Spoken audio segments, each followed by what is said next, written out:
I'm Anthony Drizis on the trading floor of the New York Stock Exchange, and joining me today is Congressman of New York, Michael Grimm. How are you doing today? I'm doing great. How about yourself? I'm very good. Actually, you just recently introduced the Startup 2.0. How is this going to help create jobs?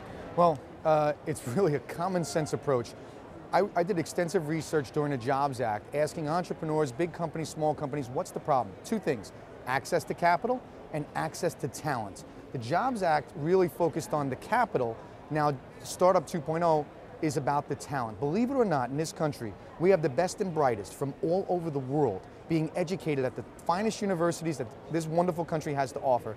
And then we kick them out when they have an advanced degree in STEM-related fields, science, technology, engineering, and math. We kick them out. And they're going to countries to compete against us. So this bill is saying, if you come here and you're educated and you graduate with advanced degrees in STEM, you're going to get a visa to stay as long as you work for an American company that's creating American jobs.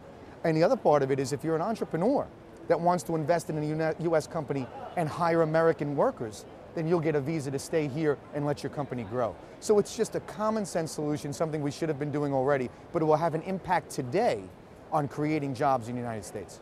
And how would you say this bill is needed, and how is it going to help New York?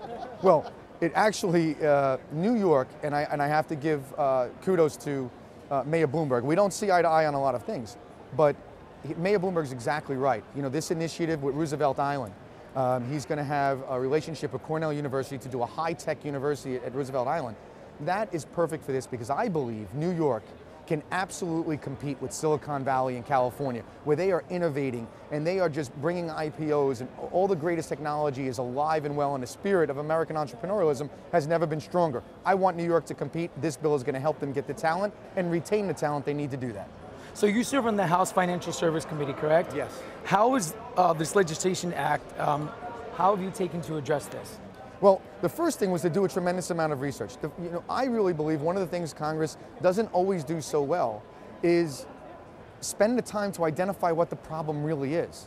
And when we looked at it, we found a big part of the problem was access to capital and access to the talent. So like I said, Jobs Act really focused on making sure that small companies that are the next IPOs, and by the way, it's after IPO when most companies hire a large amount of people. So we want to help them get to that level, but they need the talent to do so. Some of these, the next Google, the next Facebook, a lot of that talent are from immigrants. We know that the strength of our country has always been from immigrants. But if we already have them here going to our universities, why do we kick them out once they're educated? It just doesn't make sense. And most of the time, one or two of these very high-tech individuals are the impetus for creating 60, 70, 80, or hundreds of jobs below that, which would all be American jobs, rather than sending them to China and India to compete against us and to hire people outside of our country. It's to prevent outsourcing. So one of the committee's goals this Congress is to monitor the implementation of Dodd-Frank. What problems do you see with that? Well, Dodd-Frank is a completely different issue, and I think Dodd-Frank overall is too far-reaching. There are certain parts of Dodd-Frank that seem to make some sense, but Dodd-Frank is very cumbersome, and I think is going to slow innovation in capital markets, because at this point it's over-regulating our market system. A lot of it, like the Volcker rule, very technical stuff, but at the end of the day, I think it's going to make the United States less competitive with global markets, and that's not a good thing. We need robust capital markets that are the engine of the world. We want to be the world leader when it comes to the financial sector, and Dodd-Frank sets us back. So I have a lot of problems with Dodd-Frank, but I think our committee will work through it as time goes on. And you were here today talking about financial literacy and talking to some of the high school students from Poly Prep. How was that, and why do you think these internships are important here at the New York Stock Exchange? It was awesome. First of all, Poly Prep is an unbelievable school. Students, you could just see it. They're wonderful. I'm so proud to represent. Poly Prep is in my district in Brooklyn, so I'm very proud of them.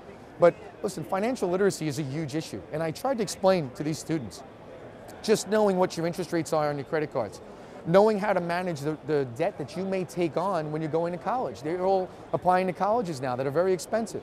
And managing if you buy a car and you have a lease. How do you do all that and realize that when you come out of college, you might get paid less than you thought you were, and you have to be able to manage those things? How do you think about starting about retirement? Thinking about your retirement early on so that you're not worried about Social Security or Medicare, which we have to worry. Is Social Security going to be there 2, 3 generations from now? Those are answers that we can't answer But and I try to explain to these children, if you have control of your own retirement, and you take matters into your own hands, and you understand at least the basics of finance, then you won't have to worry about what the government's doing.